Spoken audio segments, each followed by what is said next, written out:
I had to stay in Hong Kong because there was just a pandemic breaking out. So we had significant issues we had to manage. And when you look at since 2020 how the world has changed, so I think it's even better that we are now able to go here live on stage in Melbourne and connect to people again. When you see the impacts of the pandemic, I think it is which we will try to capture in the landscape. And the volatility of the macroeconomics is still there. If one sees how the pandemic definitely has an impact on a lot of industries, I think it's really a concern. But it tested every business in an unimaginable way.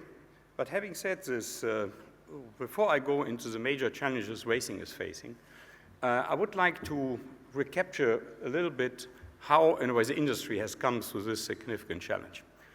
What I think is important to see, which is the health of the racing industry. And before we go into the challenge itself, I would call it the current state of racing, and particularly how the racing and breeding sector has come through it. Let me start, therefore, with the breeding sector.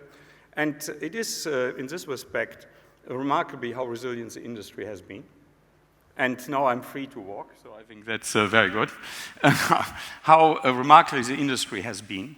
And if you look at the full crops, we have seen probably not a major impact, but Japan, obviously, when you look from 2018 to 2021, has an increase in the number of full crops, while other major industries around the world have been steady.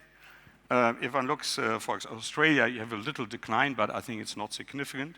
You see a little bit more impact when you look at New Zealand, where obviously this had a much stronger impact, with the number of foals have been reduced.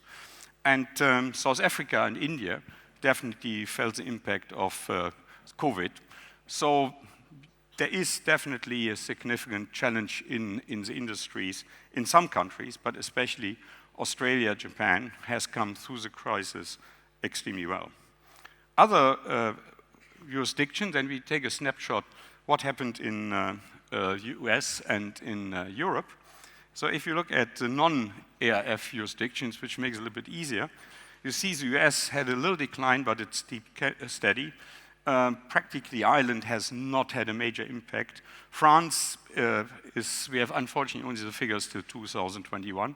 Again, it seems not any industry health issue. And Great Britain has come through the crisis very well.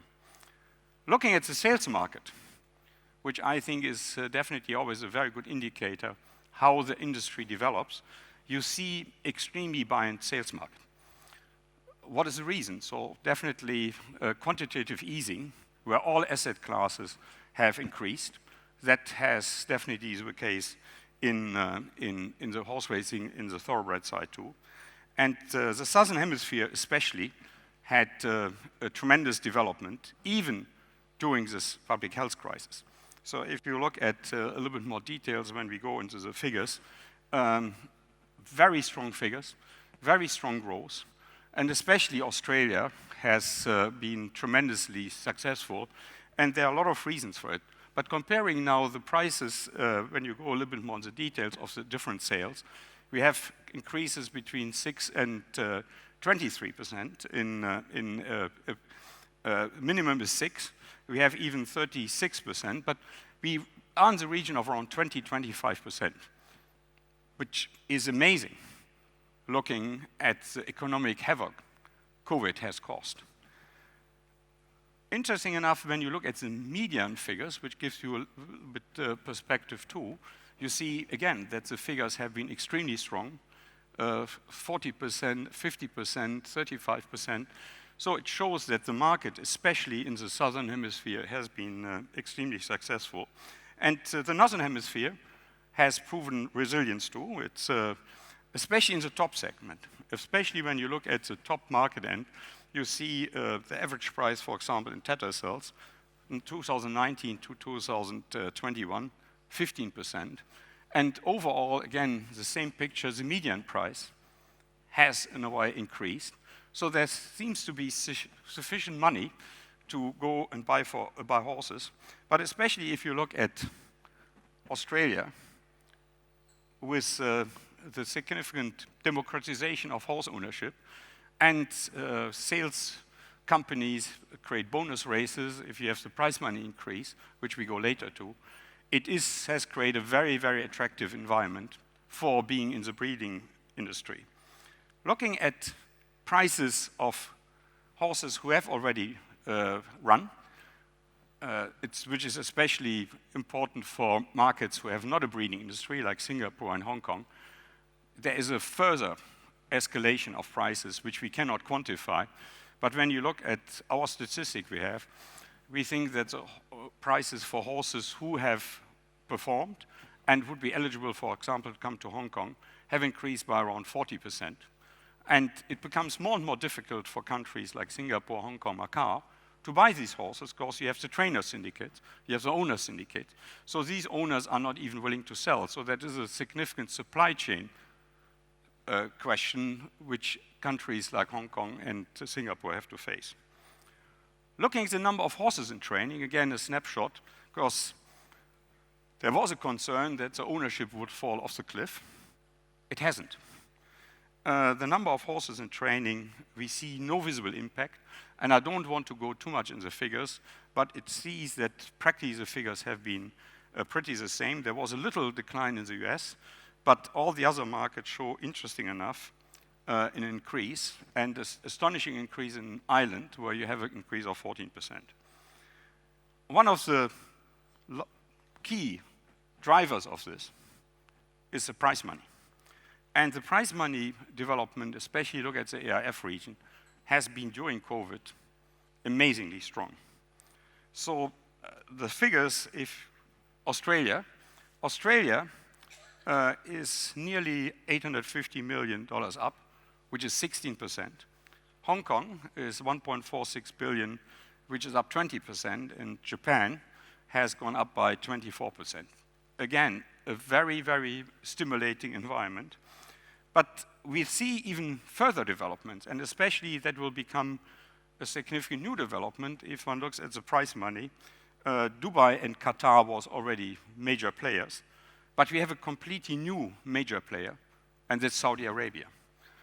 And Saudi Arabia has increased the prize money during the pandemic by 482%.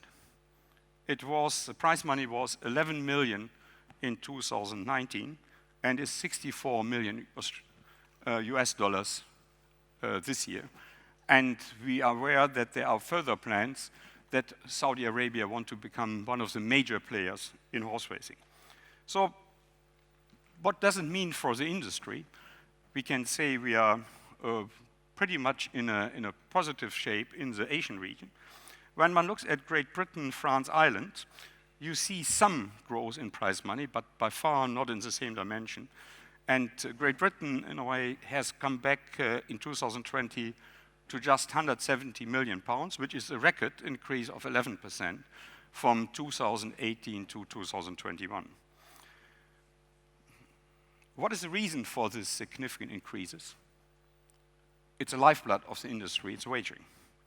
So the wagering turnover during this time has increased in most jurisdictions significantly. When one looks at Australia, so we have a turnover increase in the period of COVID of 39%.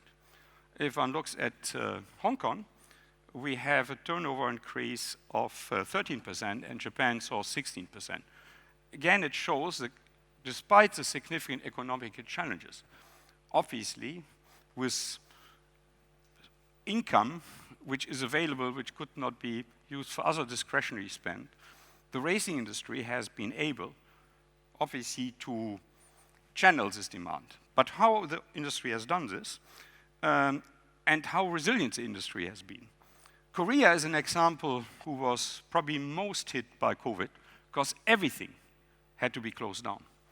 And especially where the digital market in Australia in Korea was not that strong. So they faced a significant decrease, but they have increased now after, in a way, the restriction was lifted significantly. But the major driver, and we will go later to this, why in the countries who have digital capability, the turnover has increased because the industry was able to really direct discretionary spend into the wagering in these countries. So when I look at all these figures, if I look at what we call KPIs, the industry seems to be pretty healthy. And it has shown tremendous resilience, tremendous agility to address issues, and therefore one could sit back and say, look, we are all in a very good shape, but I have to admit, I differ. And I personally think we're facing, going forward, significant challenges, which I try to summarize to stimulate the discussion later. And one of the big questions, which becomes very obvious, especially when you read the newspapers in the last days, is can racing move on to solve its structural problems and find strategic solutions to ensure its long-term sustainability? I would outline 9 challenges, and which I will try to take you through relatively quickly, come back to possible solutions, possible suggestions, and then we have such a wonderful panel that we have in the discussion. The panel can examine this challenge more. And the session today leads into the other sessions where we then go into depth into the wagering market, where we go into depth in the fan market to really have a broad picture. So what are the 9 key challenges? Industry fragmentation, the integrity challenge, the illegal offshore and illegal betting operators challenge, the social acceptability challenge, the competition challenge, the aging customer base and Gen Z challenge, branding racing as a global sport, the sustainability challenge, and last not least, the human resources challenge. So if I look at the industry fragmentation challenge, one of the challenges is most racing jurisdictions are completely fragmented. You have multiple players, multiple stakeholders, being it on a domestic, regional, global level. You have racing authorities, you have race clubs, racing operators, wagering operators. So to look at the industry and come up with significant changes in light of a changed environment is more than challenging. Some people call it even mission impossible, but I'm always optimistic, and racing has always shown its agility, its resilience. But it is, when you only look at topics from not even strategic objectives, if you look at tactical, when it comes to the racing products, the fixtures, the harmonization of racing rules, prohibited substance, whip rules, objection rules, non-starter rules, it is, to even align this, seems to be challenging. And if it comes then to more structural issues, when it comes to animal welfare, if it comes to climate change, that becomes even a little bit more difficult. But I think that we have made some progress, but I firmly believe we have to do more. To this is linked then the integrity challenge. The fundamentals of our sport is the integrity of the sport, and without integrity, there is not an existence of the sport. And our customers, our stakeholders, our participants ask for fair competition and done with integrity. And if we have integrity issues, it will fundamentally undermine the credibility and long-term sustainability of the sport. We have in principle probably the most efficient way how we link the sport and the integrity together with our racing controls. No other sport is as well structured, but we face challenges and comes back to fragmentation. In the US, there was a completely fragmented approach in relation to how to govern the sport. One created a new body, HISA, which was a breakthrough. But now, it's back in courts. It's a question if HISA can succeed. And if this is not successful, the fragmentation in the US industry will cause massive issues globally. And we have seen the cases of horses who were systematically doped, who were, in a way, you had different interpretation of certain rules. The capability of the labs were not good enough to detect them, and this undermines the sport. So I really would like to congratulate our friends from US that they have been successful to implement it, and hopefully they will be able to be successful in court. Looking now on the international level, we have made definitely great efforts in the AIF and the IHFA to overcome these challenges. And I would like to highlight what we have especially done when it comes to the illegal markets, which are one of the biggest challenges which go back to the sport and threaten the integrity of the sport. We have created the AIF Council for illegal betting and anti-fraud and fraud prevention. And if we have the most qualified panel which we have been able to assemble to look at this issue. And what we see a lot of times, national organization, even the police, is focusing very much on a very narrow focus, and they are not understanding how interconnected and how global the illegal market is. And we help with this collaboration we have around the globe, and especially led by the Asian Racing Federation. We are able to really uncover what, in a way, how strong the illegal market is, how the illegal market has a threat to the integrity. Because when you trace back who is behind the illegal market, it are people who have, over years, negatively influenced the integrity of the sport. And without this effort, without the effort of the AIF, we would be extremely exposed. And it's not only that we, in a way, want to uncover this, we have to help even to educate, a lot of times, our national regulators, because they don't know. And they impose more and more strict frameworks on the legal operators, which doesn't enable them to channel the illegal market back to community benefits. So we have made great progress, and we are now, in this panel, in this council, the most credible partner of a lot of major institutions. And the AIF Council is seen as a global leader and thought leader when it comes to integrity of the sport. In their research, if you see how the illegal market has been progressed, and while we celebrate how we have been able to channel the gaming demand back to the legal channels, I give you an overview about the illegal betting market. It's 1.7 trillion on illegal betting wagered each year. The growth of traffic to legal betting sites is 36%. The growth to traffic to illegal betting websites is 64%.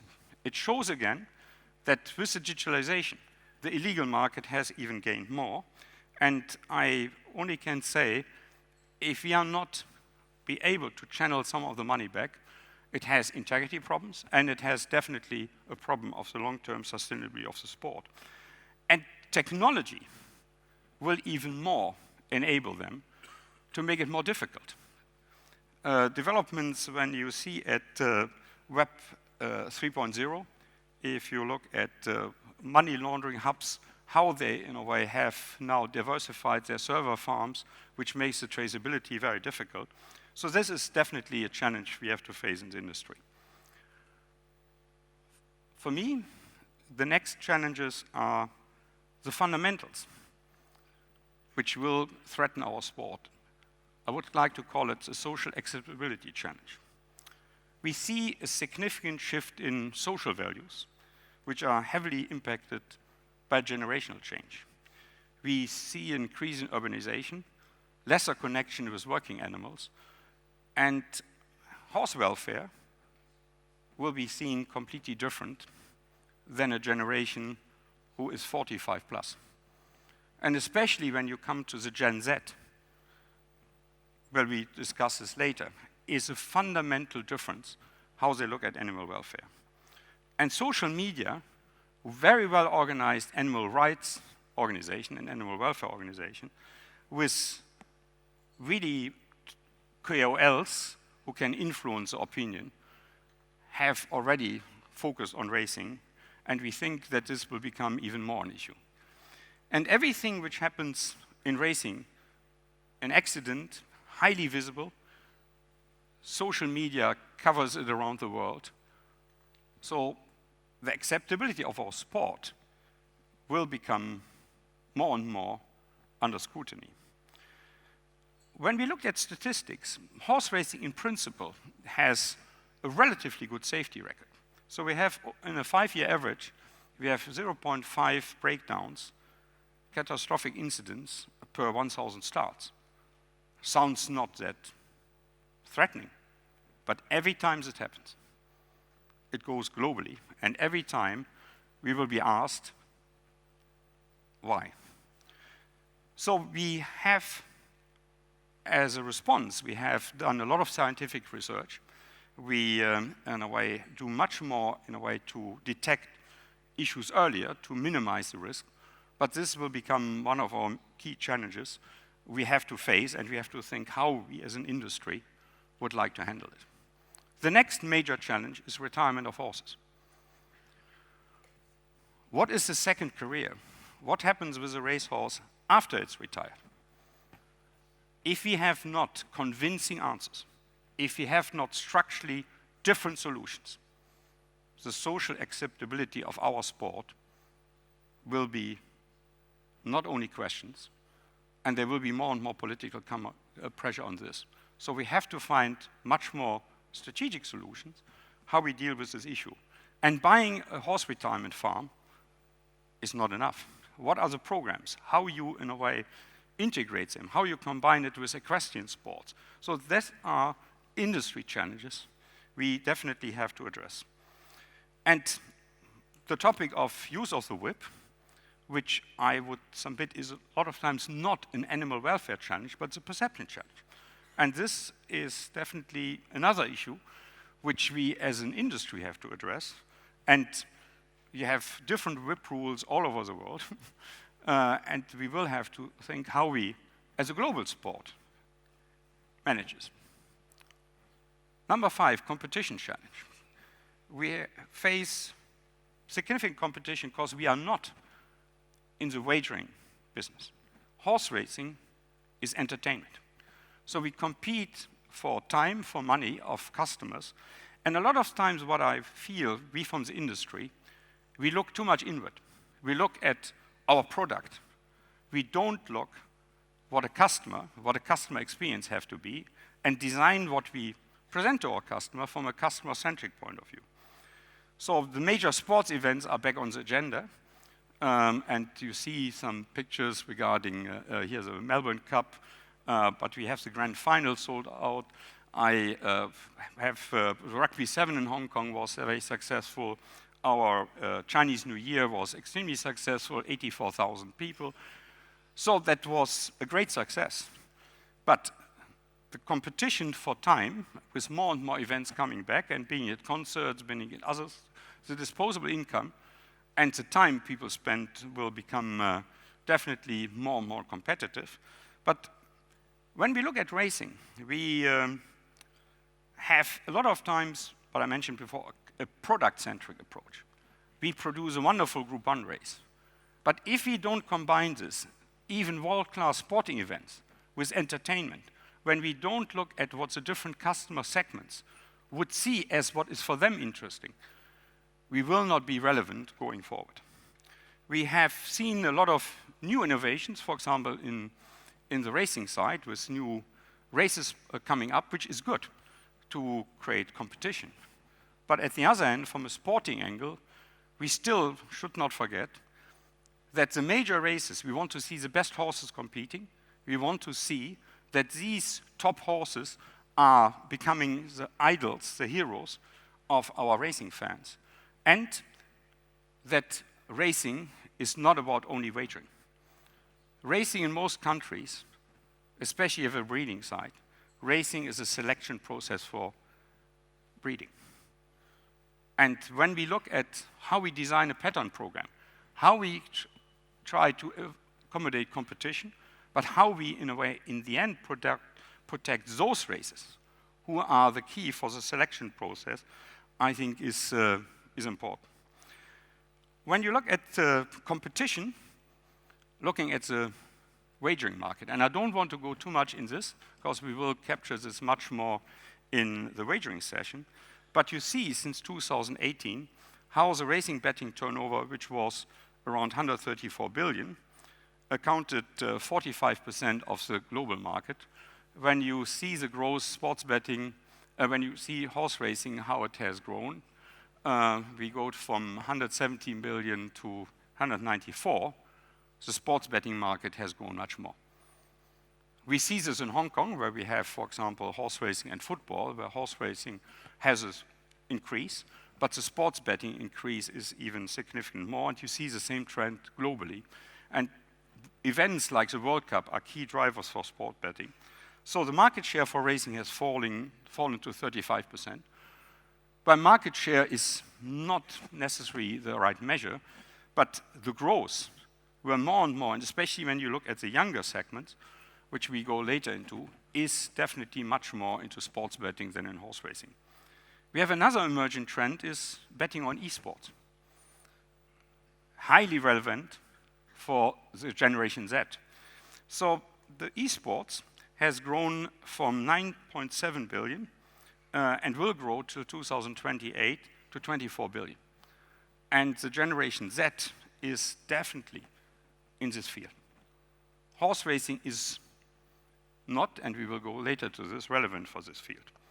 And especially if you look at digital assets, will we discuss more in a later session, in the fan session, when you see how esports and how digital assets are combined and other major sporting events are combined, it is very interesting to see, despite the collapse of the FTX and despite significant crypto devaluation, you see Formula One, NBA, AFL, NRL here in Australia, they combine, in a way, their assets much more with digital assets.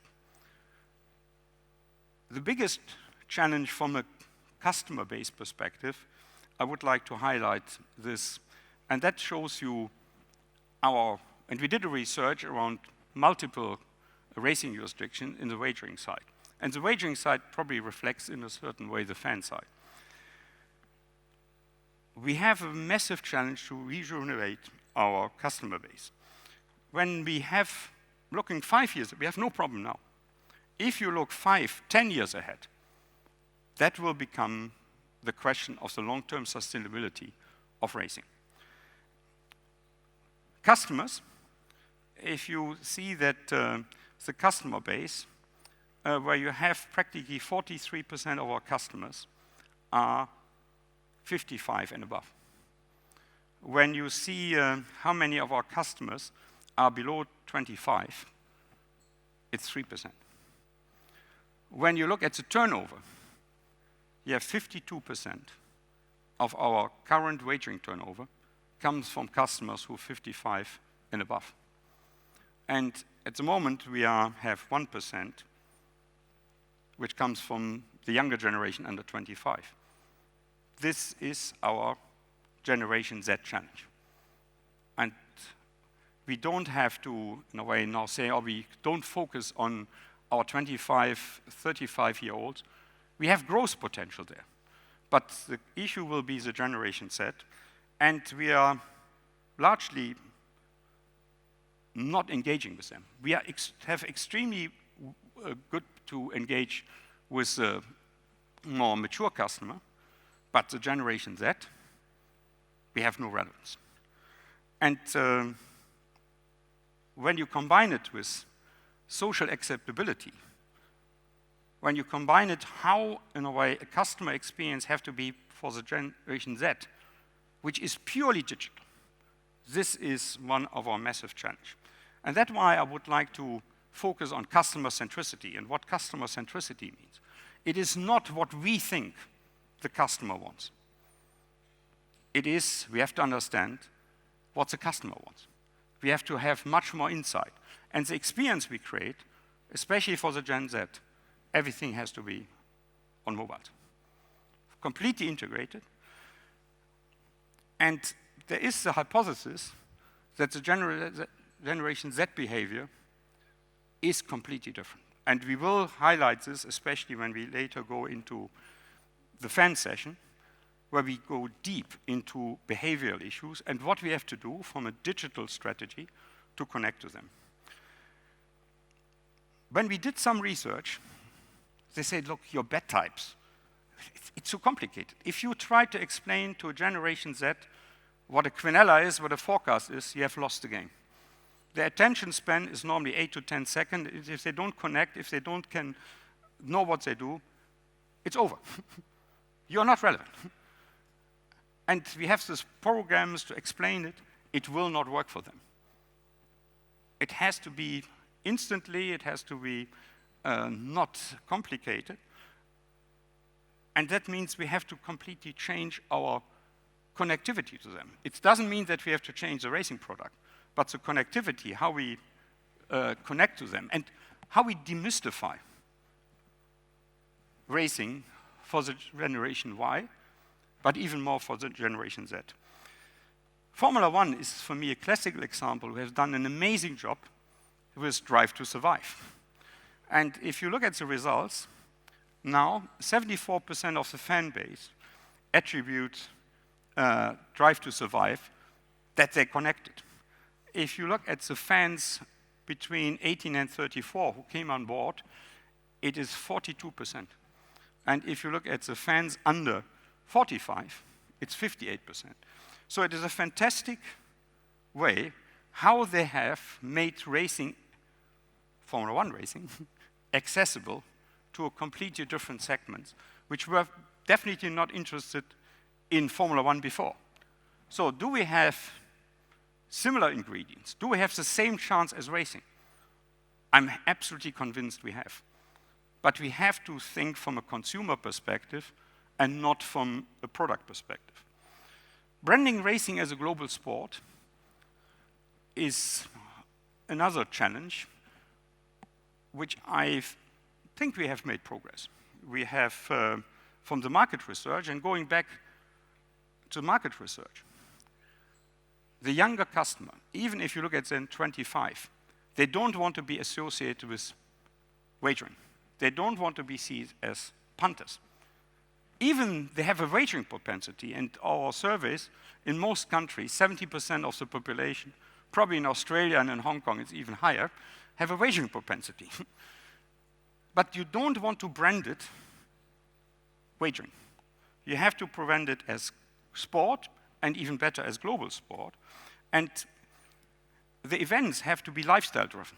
They have to be accessible to sponsors who are lifestyle brands. So how we, in a way, connect to our sport globally, we have made some efforts with IGFA, and we have the partnership with Longines, where we celebrate the best horses, the best jockeys around the world, and the best races. But when you compare it what other brands do, how they promote the heroes, how they promote the stars, we have definitely a long way to go. Challenge number 8, sustainability challenge.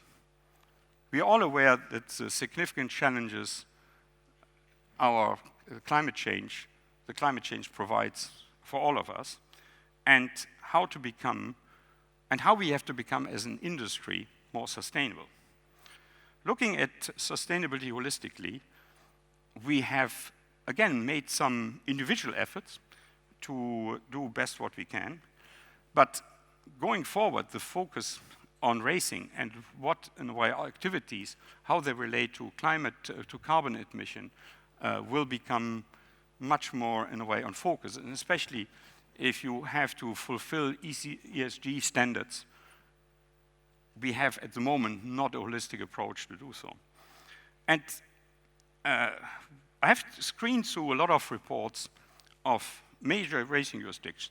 There is definitely has become a focus, and the reporting in many jurisdictions regarding carbon footprint, how you look at energy, solar climate, solar energy, climate roadmap. But honestly, if we want to achieve carbon net zero 2020-40, none of us, not our industry, has really come up with a clear roadmap.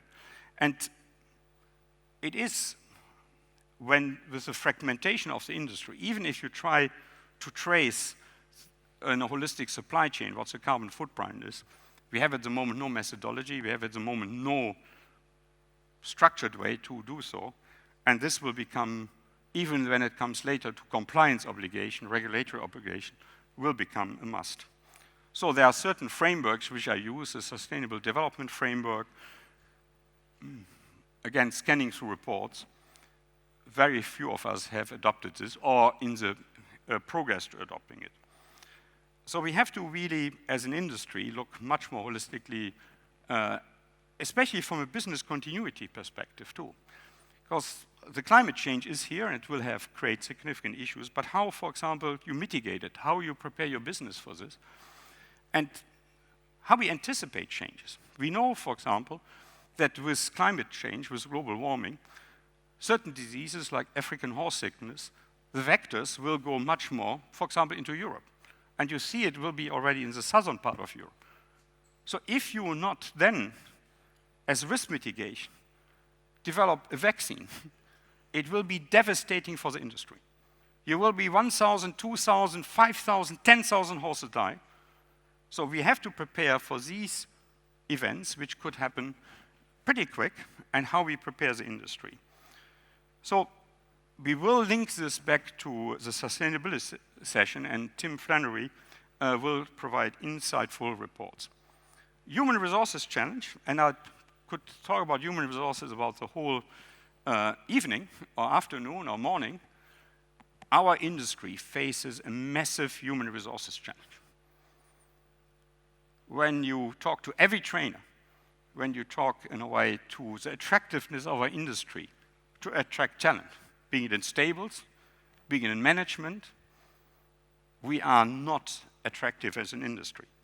And there have to be a greater emphasis on talent development, because in the end, if you don't have talent, and it starts from those who work with horses who are passionate about it, but they feel that the industry looks at a lot of issues, price money, everything, but what is in the end the working condition, what we provide as an environment, safe environment, what we provide as an inspiring environment for young people to join, we will face this challenge. So we have outlined the key challenges, and it seems to be daunting, but I personally think sometimes it's good to paint a very clear picture what the challenges are. But I still believe that racing has great opportunities. And if you look at the opportunities we took from COVID, how we digitalized our industry, so that is definitely an opportunity that we at least much more connected with a lot of customers now, but we have to do the same with the next generation. And Web 3.0 is a great opportunity if we holistically embrace it. And I don't want to go in a way too much to the issue of this section here, because we will in a way become even more focused on this topic when it goes to the fan session. But I only see that one issue we have to be mindful, and that comes back to fragmentation. If you want to create a customer experience for the Generation Z, everything has to be integrated. From a racing product event, from a wagering event, from a customer event, and everything has to be managed that you can, with AI, can understand what the trends are, what the offerings are. So that needs a different way how we look at an industry. Because currently we have the racing organizer, the event organizer, we have the wagering operator, and then we do the events. We have not a horizontal information about the customer. So how you create then quickly relevant experience for the customer. So this whole way how we look at this younger customer segment needs significant changes. We have to promote racing as a socially desirable entertainment. So we have to address the equine welfare issue, we have to address the entertainment element, and we have to become more vibrant. Again, we will examine this much more on the fan base.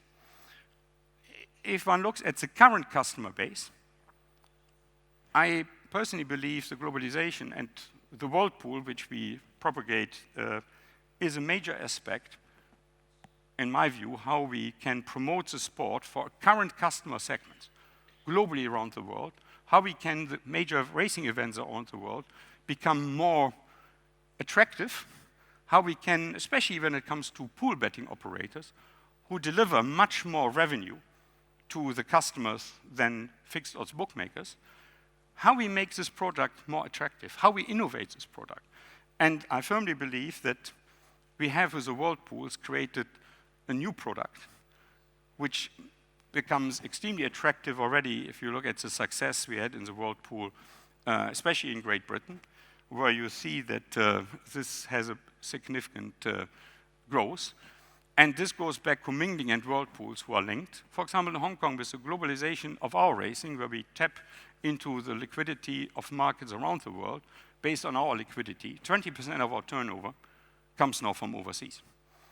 And the world pool is massively growing, and I believe that the world pool, if you look at the statistics, that this is definitely a new income and growth element for the sport. We started these initiatives in 2019 with Royal Ascot, combining the liquidity, combining the technology we have and our customer base with a world-class product. And the world pool, the turnover have increased from 139 million US dollars in 2019 to 878 million US, and will go above the 1 billion mark pretty soon. So as a concept, we want to expand this for all the top races in the world. And we are glad to see that, especially now on Saturday in the Lightning Stakes, we will have it the first time a World Pool event in Australia. And we will see that these World Pool events will go across the globe, with France, Ireland, and South America have, in a way, committed to have World Pools in the near future. Government relations. Absolutely key. We have to strengthen this. We have connected much better to governments during COVID. The government understand much more the economic benefits racing has. So how we leverage this, how we, in a way, keep connecting better to governments, make them aware of our challenges, work with them together, and how we, in a way, can progress racing and address challenges they face when it comes to social acceptability. I would like to conclude the session because I want to give ample of time for discussions. So what I try to do is to lay out the challenges. We mentioned we will go in the different sections much more in detail, which will give you a rich platform. But one key message is, especially here, we have racing leaders from all around the world. And we must embrace change. There is no way we can ignore that the environment in which you operate is changing and that we have to change.